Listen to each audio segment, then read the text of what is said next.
जो इस मंच पर उपस्थित हैं और पार्टी के समर्थन में आए इस पढ़े लिखे बुद्धिजीवी समाज का भी बहुत बहुत धन्यवाद करता हूं जो मेरे सामने उपस्थित हैं। प्यारे साथियों, मैं अपनी बात को शुरू करने से पहले इस बहुजन समाज में जन्मे सभी संतों, गुरुओं और महान पुरुषों को नमन करता हूं। नमन करने के काम पीछे जो मेरा उद्देश्य है वो मात्र इतना है कि इन महापुरुषों को जब हम पढ़ते हैं, उनके जीवन के संघर्ष को देखते हैं, तो हमें एहसास होता है कि वो अपने लिए नहीं जिए, अपितु पूरा जीवन इस हक वंचित समाज को जगाने, समझाने और इनको इनके पैरों पे खड़ा करने के लिए संघर्ष करने में उन्होंने लगाया है। कोई एक भी महापुरुष ऐसा नहीं है जिसने अपने और अपने बच्चे, अपने परिवार की परवाह की हो। हम पे बहुत सारे उदाहरण हैं। मैं जब नाम लूंगा तो उनके बारे में आपको जरूर बताऊंगा।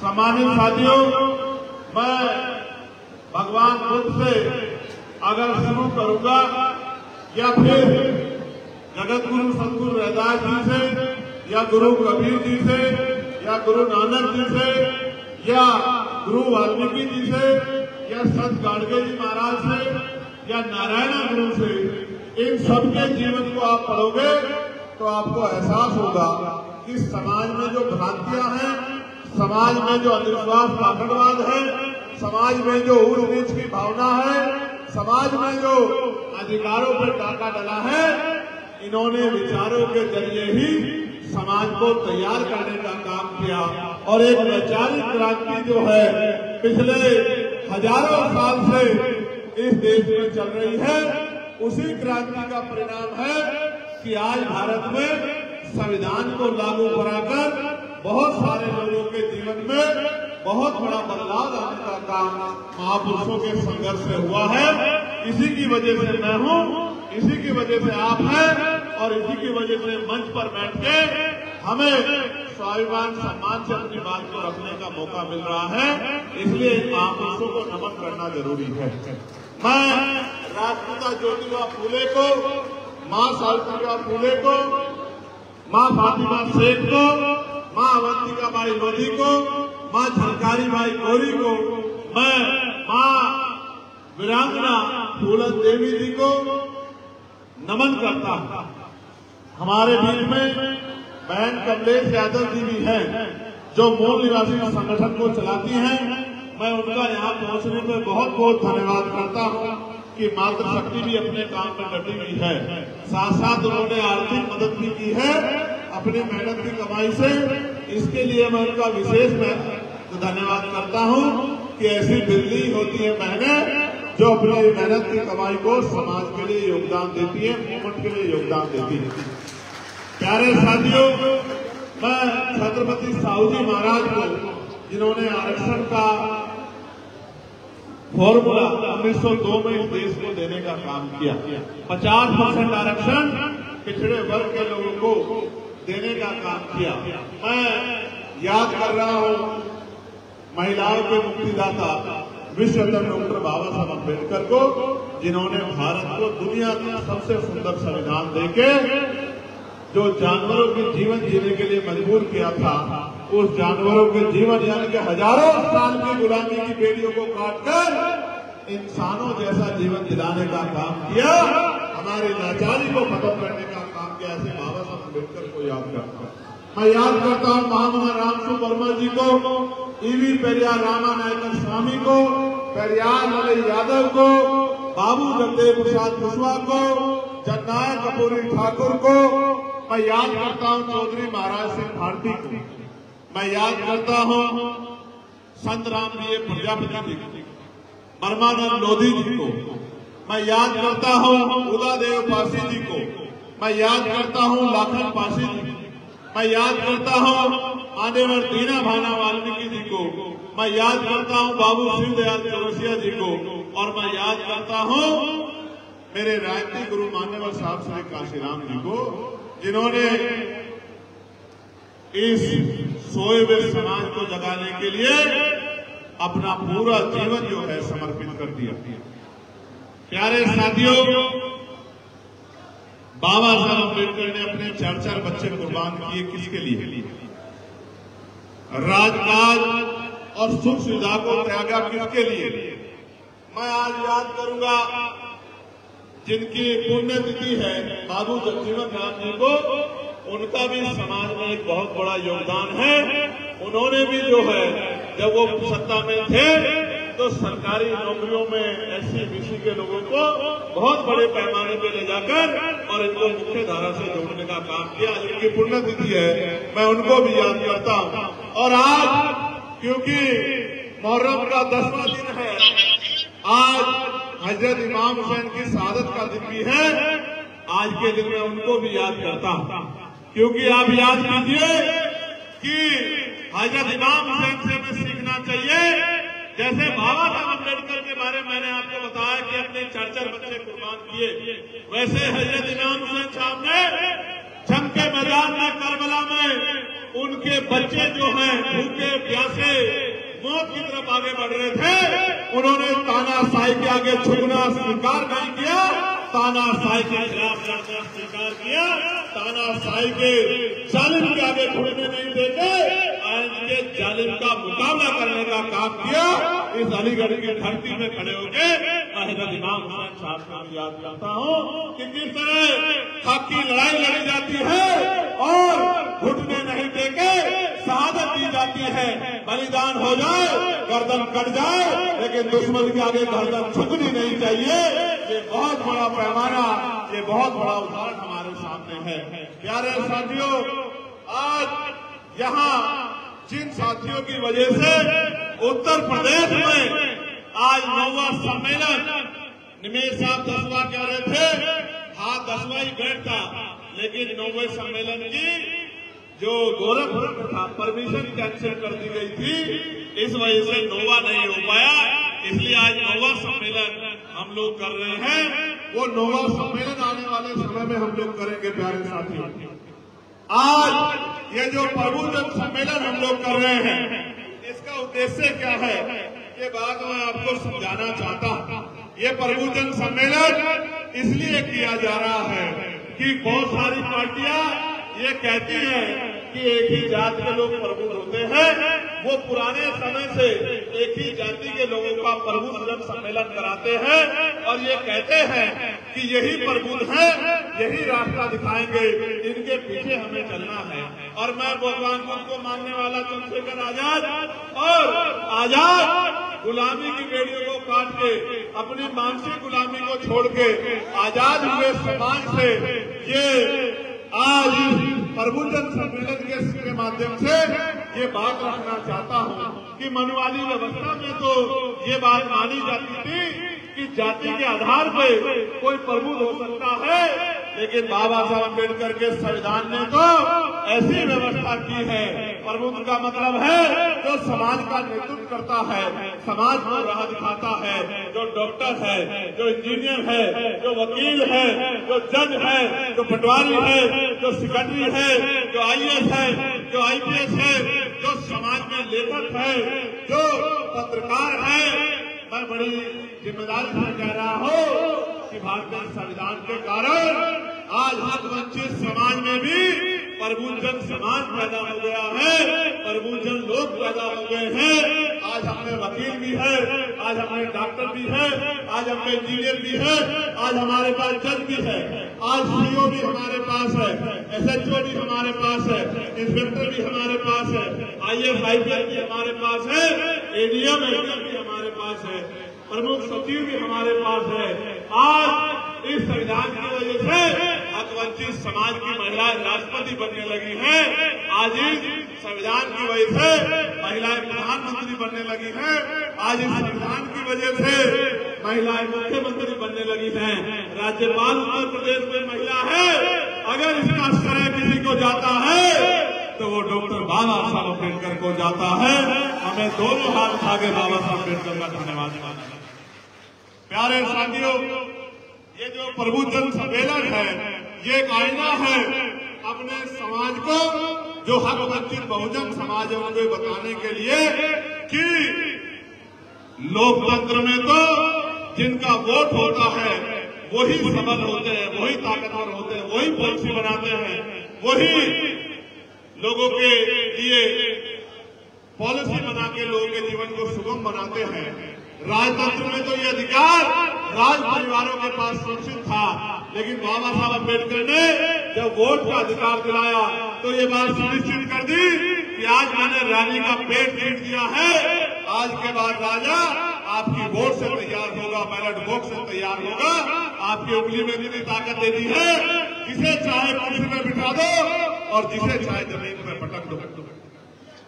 मगर मेरे भोले भाले समाज के लोगों, बाबा साहब ने तो कहा था जिस समाज में 10 डॉक्टर, 10 इंजीनियर, 10 वकील तैयार हो जाएंगे, उस समाज के हक अधिकार को कोई छीन नहीं सकता।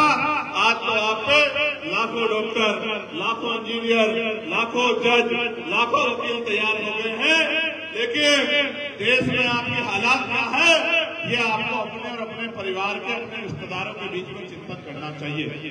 आज हमें तमाम तरह से हमारे अधिकारों को लूटा जा रहा है, आज हम पे हिंसा की जा रही है, हमारी बहन बेटियों को अपमानित किया जा रहा है, हमारी सामाजिक आजादी को छीना जा रहा है, हमारे राजनीतिक अधिकारों को धन का प्रयोग करके इस लोकतंत्र को धनतंत्र बनाया जा रहा है। गांव के प्रधान से लेके और सांसद के चुनाव में इतना पैसा खर्च होता है कि कोई गरीब का बच्चा आगे नहीं बढ़ सकता, कोई गरीब आदमी आगे नहीं बढ़ सकता। पैसे वाले लोग ही गांव के सरपंच से लेके और प्रधानमंत्री बन रहे हैं। तो हमारी सामाजिक, धार्मिक, राजनीतिक अधिकारों पे जिस तरह का हमला हो रहा है, हम उसके लिए क्या कर रहे हैं? क्या हम उसके लिए तैयार हैं या नहीं है? आज जिस तरह की हिंसा हम पे हो रही है, उस हिंसा से निपटने के लिए हम लोग तैयार हैं या नहीं है? जिस तरह का न्याय, जिस तरह का हमारे अधिकारों पे हमला हो रहा है, जब बाबा साहब अम्बेडकर अकेले करके चले गए, उनकी इतनी संतानें उनके दिए गए अधिकारों को क्यों नहीं बचा पा रही है, ये आज हमारे सामने चैलेंज है। मैं चंद्रशेखर आजाद तो आपके सामने हूं, पिछले 12-13 साल से दिन रात एक करके बहुजन समाज को जगाने का काम कर रहा हूं, उसको अपनी ताकत का एहसास कराने का काम कर रहा हूं। सड़क के माध्यम से भी करता हूं, जेल जाना पड़ता है तो वहां से भी करता हूं, लाठियां खानी पड़ती है वहां से भी करता हूं, गोली खानी पड़ती है वहां से भी करता हूं, तमाम तरह से मानसिक उत्पीड़न किया जाता है उससे भी करता हूं, लाठियां बजा के हड्डियां तोड़ दी जाती है उससे भी करता हूं, और अब पार्लियामेंट के माध्यम से भी आपकी आवाज को उठाने का काम करता हूं। देश भर का कोई ऐसा विषय नहीं है जिसको मैं उठाने का काम नहीं करता। आज भी यहाँ पर बैठे बैठे मेरे पास कुछ ज्ञापन मुझे सौंपे गए हैं। मैं पंचायत सहायकों का एक ज्ञापन मेरे पास आया है, मैंने उसमें पत्र भी लिखा था। मैं पंचायत सहायकों को विश्वास दिलाता हूं, इस बार पार्लियामेंट में उनकी मांग को हम लोग जोर शोर से उठाएंगे। प्यारे साथियों, अब आवाज को आगे बढ़ाते हैं, लेकिन आगे बढ़ाने से पहले आपको और मुझे यहाँ जिनकी वजह से हम लोग आप आए हैं, मैं अपनी पार्टी के उन तमाम नेताओं का धन्यवाद देता हूँ। हमारे प्रदेश के अध्यक्ष सुनील चित्तौड़ जी, भाई राष्ट्रीय कोर कमेटी के मेंबर और राजस्थान के प्रभारी सतपाल चौधरी जी, महेश चंद्रा जी, हमारे पूर्व विधायक जिन्होंने लंबे समय से यहाँ पार्टी के झंडे को मजबूत करने का काम किया है और पार्टी को ताकत देने का काम किया है। इस बीच में उनके परिवार में भी कई सारी परेशानी आई है। महेंद्र चौधरी जी, गुफरान नूर साहब, अमर सिंह यादव जी पूर्व विधायक, बहन अर्चना गौतम जी, पीताम्बर सिंह प्रजापति जी, रविंद्र बघेल जी, वीरेंद्र सिंह सूर्यवंशी जी, मंडल अध्यक्ष युवा मोर्चा मोनू जाटव जी, वेद प्रकाश जी जो किसान मोर्चा के मंडल अध्यक्ष हैं, चौधरी ओमवीर सिंह सुमन जी जो मिशन 78 के मंडल अध्यक्ष हैं, मोहम्मद नईमुद्दीन जी जो मुस्लिम भाईचारा के मंडल अध्यक्ष हैं, ललित गौतम जी जो लीगल सेल के मंडल अध्यक्ष हैं, योगेश गौतम जी जो मंडल प्रभारी स्वच्छता अभियान के, डॉक्टर चंद्र बोस जी, श्रीमती दुर्गेश कुमारी जी, सुमन गौतम जी, पूरण सिंह जी, रामनाथ सिंह जी, जगदीश माहौर जी, देवी सिंह रोहेला जी, अतुल वाल्मीकि जी, पुष्पेंद्र प्रजापति जी, विनय यादव जी, रिजवान अहमद जी, प्रकाश चंद जी, विशाल जी, उदयवीर सिंह जी, चंद्र प्रकाश मौर्य जी, जावेद खान जी, रोहित कुमार जी, डॉक्टर शिव सिंह जी, गजेंद्र बघेल जी, जितेंद्र टाइगर जी, बच्चू सिंह दरोगा जी, सुनील कुमार सूर्यवंशी जी और तमाम वो साथी जिनमें हमारे वरिष्ठ पत्रकार संजीव जी जो यहाँ चल के आए हैं और भाई गुरुचरण सिंह जी, पूर्व रिटायर इंस्पेक्टर, तमाम साथी, मैं इनका धन्यवाद करता हूं क्योंकि इन्हीं की वजह से मुझे आपके बीच में पहुंचने का मौका मिला।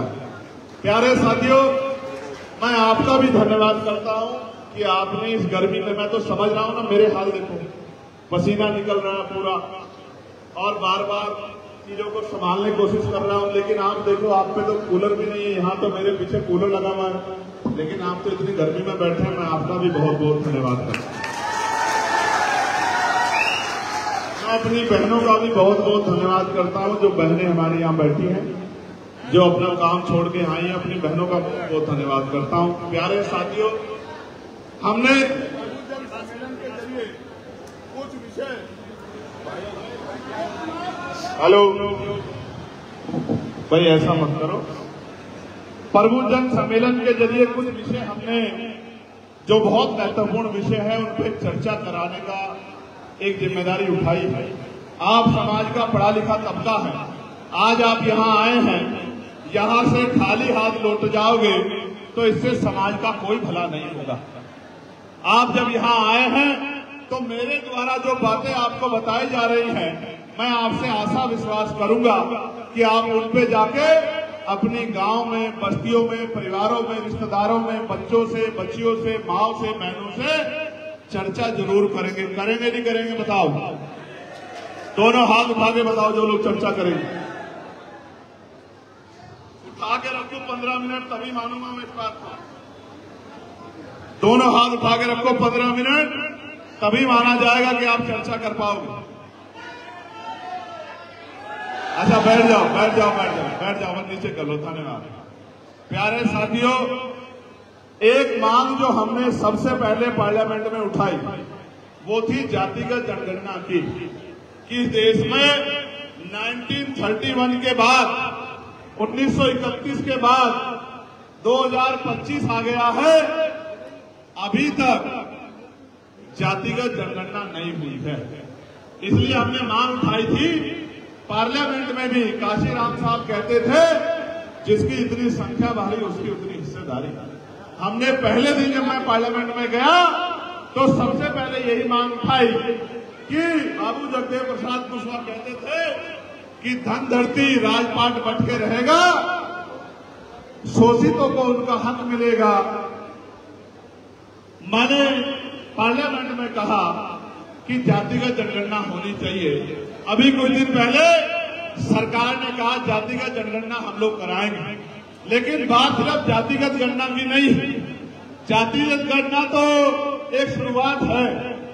जातिगत गणना में ये जानकारी बहुत जरूरी है कि इस देश में पिछड़ों की आबादी कितनी है, इस देश में दलितों की, आदिवासियों की आबादी कितनी है, इस देश में सामान्य जाति की आबादी कितनी है। ये तो एक पहलू हुआ। असल बात ये जानना है कि किसके घर में 4 पहियों की गाड़ी है, किसके घर में 2 पहियों की गाड़ी है, किसके पास खेती के योग्य जमीन है, किसके पास पक्का मकान है, किसके पास पक्की दुकान है, किसके पास हेलीकॉप्टर है, किसके पास हवाई जहाज है, किसके पास बस है, किसके पास एयरपोर्ट है, किसके पास पोर्ट है, किसके पास सरकारी नौकरी है, किसके पास पहनने को कपड़े हैं, किसके पास खाने को राशन है, किसके बैंक में कितना पैसा है, और कौन है जो चुनाव पे भूखा सो रहा है, वो कौन है? वो कौन है जो मंदिरों के, मस्जिदों के, गुरुद्वारों के बाहर भीख मांग रहा है? वो कौन है जिसके सर पे छत नहीं है? वो कौन है जो जनरल डिब्बों में, बोगियों में, एक एक बोगियों में हजार हजार लोग जानवरों की तरह भर के जा रहे हैं? इसकी जानकारी लगनी चाहिए। ये कौन लोग हैं जो ट्रेन के एसी वाले डब्बे का टिकट नहीं करा पा रहे हैं? ये कौन लोग हैं जिनकी बहन बेटियों पे जुल्म हो रहा है? ये कौन लोग हैं जिनको देश के प्रधानमंत्री सस्ता राशन दे रहे हैं? इसकी जानकारी आनी चाहिए और देश के सामने वो जानकारी जानी चाहिए। हर एक आदमी को पता होना चाहिए कि उनकी संख्या क्या है और उनको बजट में से मिल क्या रहा है। सारा खेल इस देश में ना जाति की लड़ाई है ना धर्म की। जानबूझ के दुश्मन जो सत्ता में बैठा है वो जाति के आधार पर लड़ाता है, धर्म के आधार पर लड़ाता है। उसका कारण क्या है जानो। अगर जाति की लड़ाई से निकल जाओगे तो धर्म की लड़ाई में फंस जाओगे, और धर्म की लड़ाई से निकल जाओगे तो अपने बच्चों के लिए अच्छे स्कूल, कॉलेज, यूनिवर्सिटी, रोजगार, नौकरी, जमीन, उद्योगों की मांग करोगे, अच्छे खाने की मांग करोगे, अच्छी सड़कों की मांग करोगे, सस्ती बिजली की मांग करोगे, पानी की मांग करोगे, व्यवसाय की मांग करोगे, खेती की जमीन की मांग करोगे, किसान की आमदनी की मांग करोगे। मगर करोगे तो तभी जब जाति और धर्म की लड़ाई से निकलोगे। इसलिए जाति और धर्म की लड़ाई से ना निकल जाओ। बहुत सोची समझी साजिश से जातियों में बांट के, धर्म में बांट के, ऊंच नीच पैदा करके इस व्यवस्था पे राज बना के रखने के लिए किया गया। इसलिए हमने ये कहा कि जातिगत गणना होनी चाहिए और पिछड़ों को 52% पिछड़ों को 52% आरक्षण मिलना चाहिए। सरकारी नौकरी में हिस्सेदारी मिलनी चाहिए। आप ये बताओ, अगर पिछड़ों को 52% नौकरी मिलेगी आपको तो दिक्कत नहीं है? दोनों हाथ उठा के बताओ, आपको तो दिक्कत नहीं है? तो ये बात यही बताना चाहता हूं, जो लोग कहते हैं कि इनका हक ये खा रहे हैं, इनका हक यही खा रहे हैं, हम मूल निवासी किसी का हक नहीं खा रहे हैं। हमें तो आपस में लड़ा के, और लड़ाने वाला राज कर रहा है और उसकी कोई पार्टी नहीं है। वो एक विचारधारा है जिसको हम ब्राह्मणवादी विचारधारा कहते हैं। उसकी कोई जाति नहीं है, वो एक विचारधारा है जो अंग्रेजों के पास भी थी। फूट डालो, राज करो, उसी के शिकार हम लोग इस देश में हो रहे हैं। प्यारे साथियों, मैं चंद्रशेखर आजाद आपको विश्वास दिलाता हूं कि गणना भी होगी और 52% पिछड़ों को 52% आरक्षण भी मिलेगा। 25% शेड्यूल कास्ट, शेड्यूल ट्राइब के लोगों को 25% आरक्षण भी मिलेगा। लेकिन अभी मीडिया ने मुझसे एक दिन पूछा कि भाई अगर जातिगत गणना होगी तो जातिवाद बढ़ेगा। तो भाई मुझे बताओ, जातिगत गणना से जातिवाद बढ़ता है या इटावा में कथा करने वाले की चोटी काट के और पेशाब से उसको जो है मिला के जातिवाद बढ़ता है? ये बताने का काम करो। आप झूठ मत बोलो।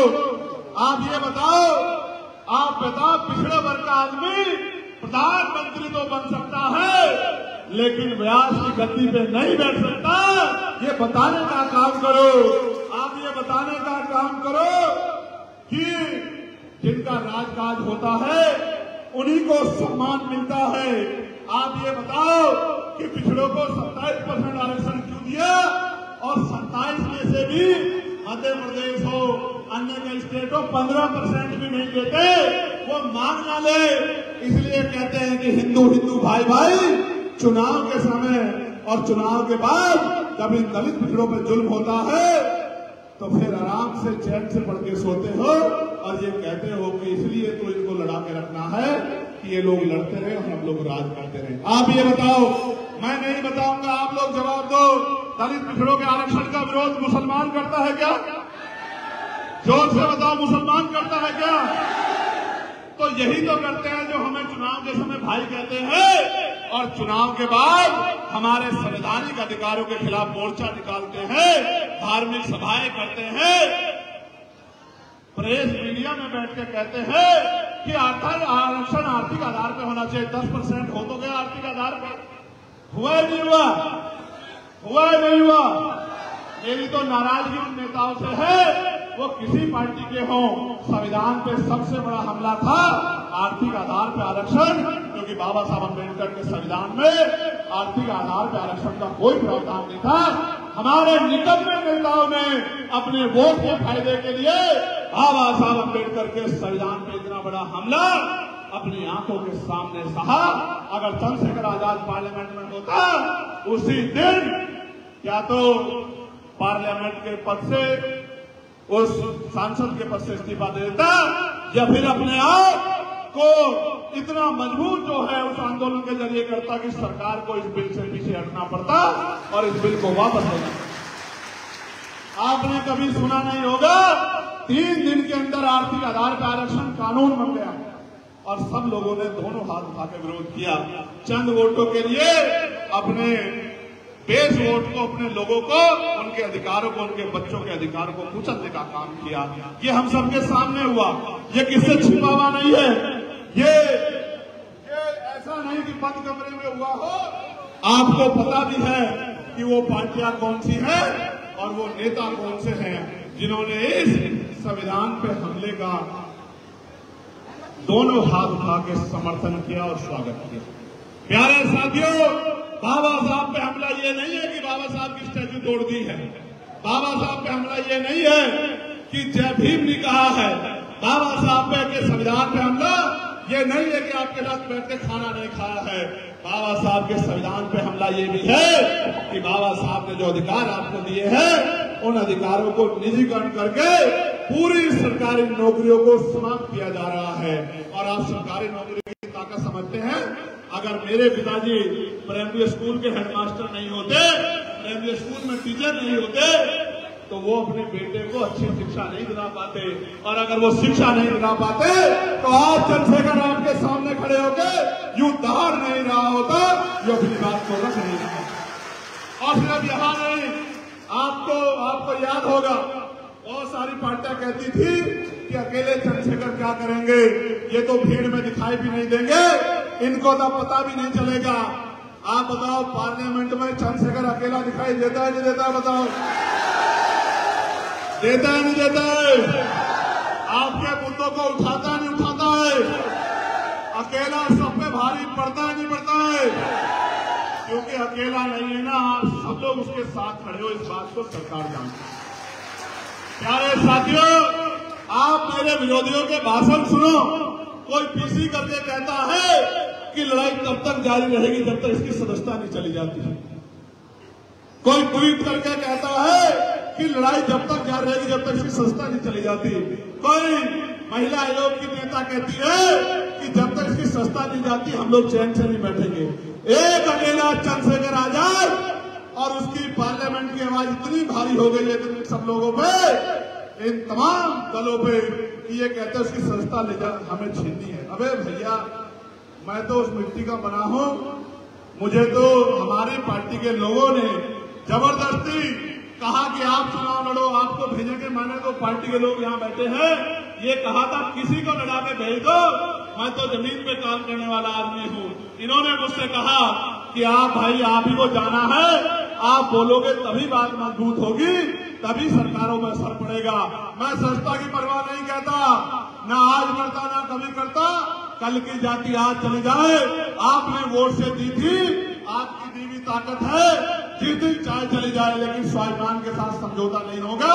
इसलिए मैंने आपसे कहा, मैंने आपको हजरत इमाम हुसैन का जो उदाहरण दिया था वो इसलिए दिया था कि उनके बच्चे कुर्बान हो रहे थे, लेकिन उन्होंने समझौता नहीं किया। वो उन्होंने अपनी जान की बाजी लगा दी, जंग हार गए, कुर्बानी हो गई, शहादत हो गई, लेकिन लोगों के दिलों में जिंदा रहे। और आज तक यजीद को कोई नाम लेवा नहीं है और हजरत इमाम हुसैन लोगों के दिलों में जिंदा है। मैं एक बात बता रहा हूं, मैं यही बता रहा हूं, मैं सस्ता की परवाह नहीं करता। मैं कहता हूं गवर्नमेंट को, आज मेरी सस्ता छीन लो, मैं जितना ताकतवर जमीन पे हूं, ये 2027 में मेरे लोग बताने का काम करेंगे सत्ता कैसे छीनी जाती है। प्यारे साथियों, मैं आपसे जातिगत जनगणना पे बात कर चुका हूं, लेकिन मैं आपको ये भी बताना चाहता हूं, आरक्षण पे हमला तब भी हुआ था जब प्रमोशन में रिजर्वेशन जो आर्टिकल 16(4)A में मिला है, वो प्रमोशन में रिजर्वेशन छीन लिया गया था।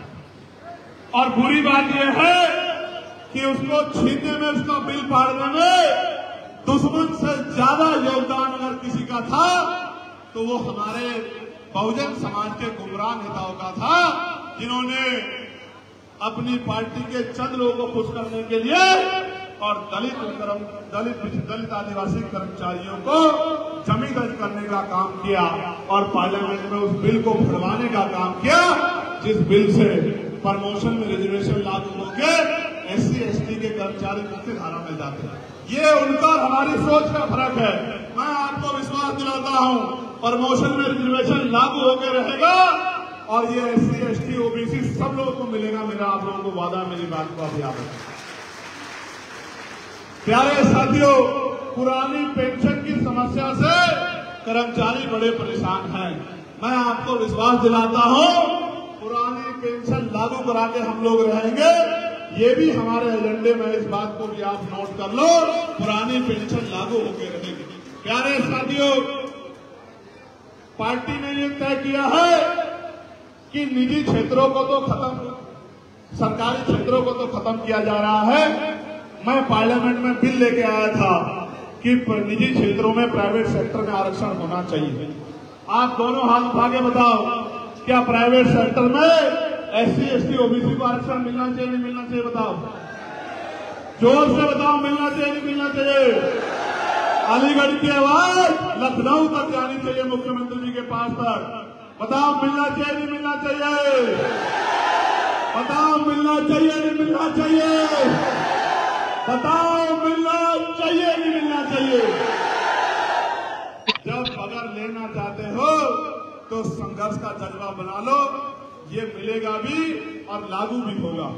साथ साथ ये जाति व्यवस्था हमें बांटने के लिए बनाई गई है।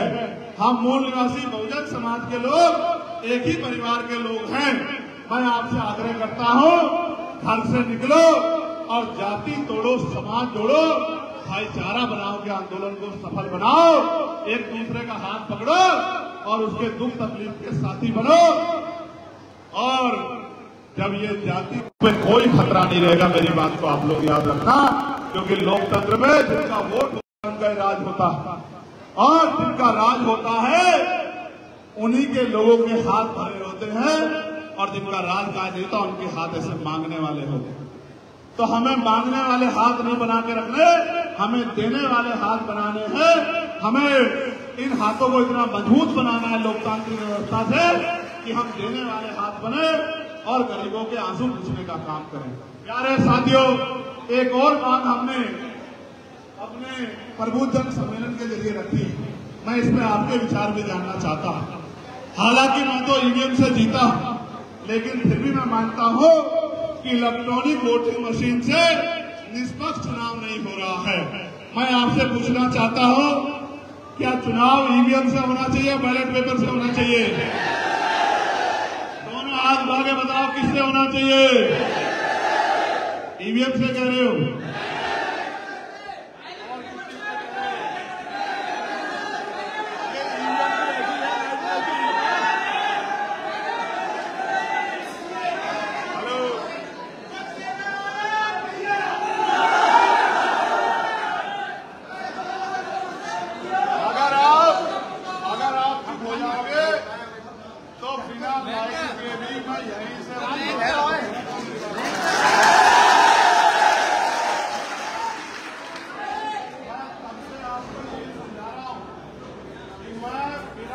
के भी अपनी बात को रख सकता हूं, अगर आप मेरी बात पे पहले यही समझा रहा हूं आपको, इसीलिए नाराजगी जाहिर कर रहा था।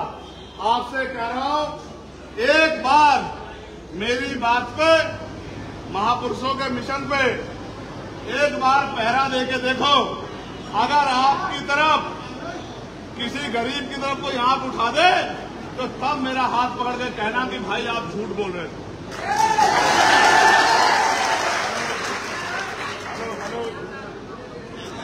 हेलो हेलो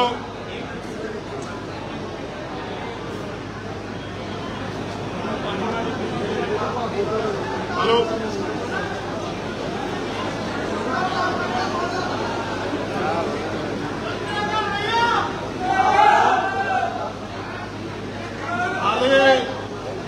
जिंदाबाद करने से बात बन जाती तो फिर तो काम करने की जरूरत ही खत्म हो जाती।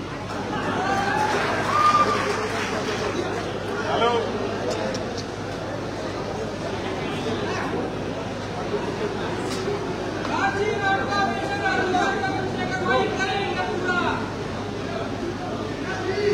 और आप लोग क्या करोगे?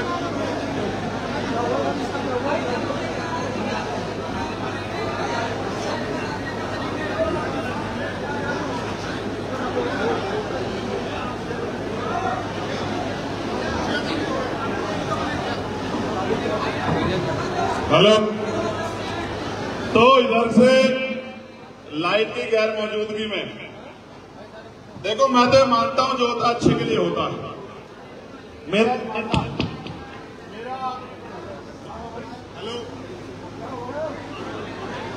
हेलो, मेरा कुदरत में बड़ा भरोसा है।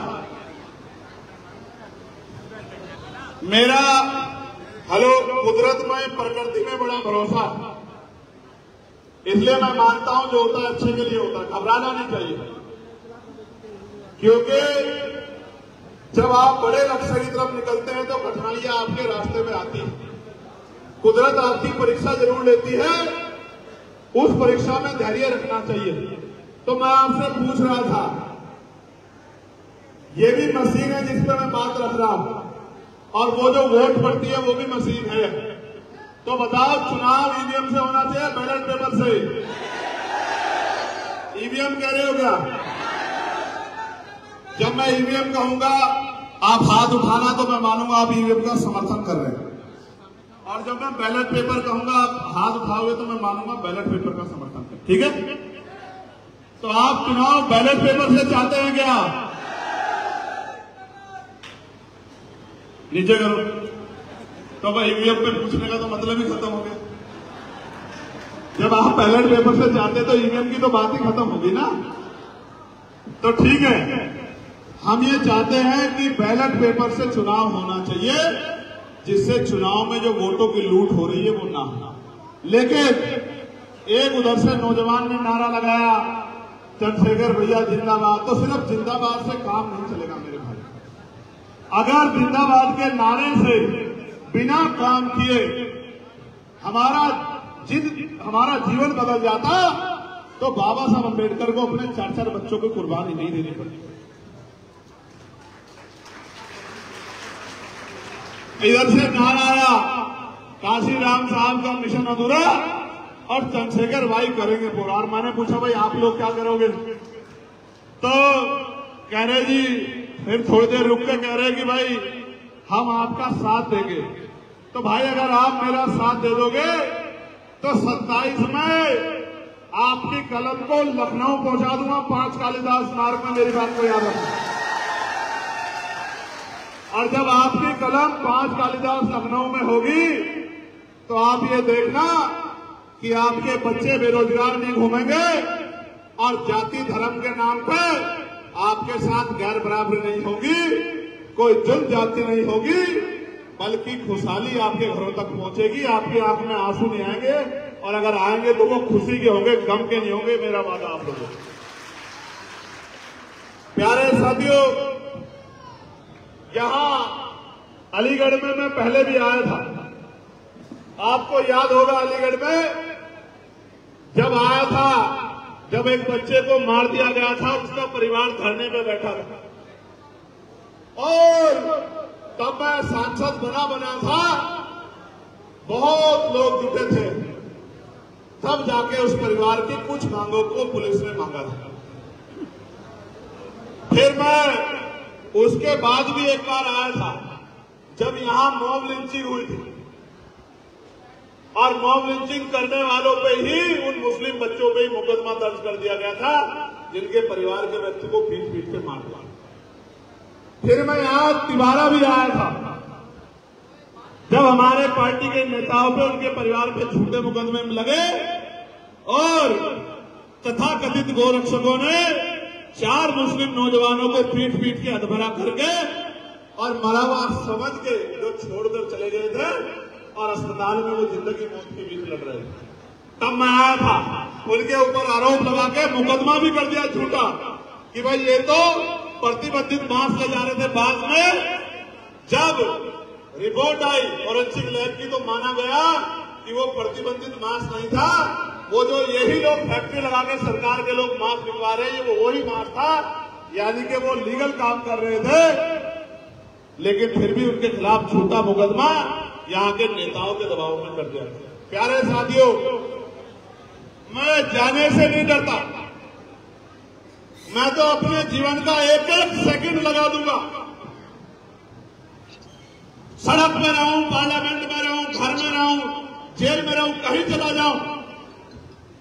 जिस दिन गोली लगी थी उस दिन ये तय कर लिया था कि ये जो जीवन मिला है दोबारा से एक एक कण, एक एक मिनट खून का के कतरा इन बहुजन समाज के महापुरुषों के आंदोलन को कामयाब करने के लिए लगा देना, परवाह नहीं करनी।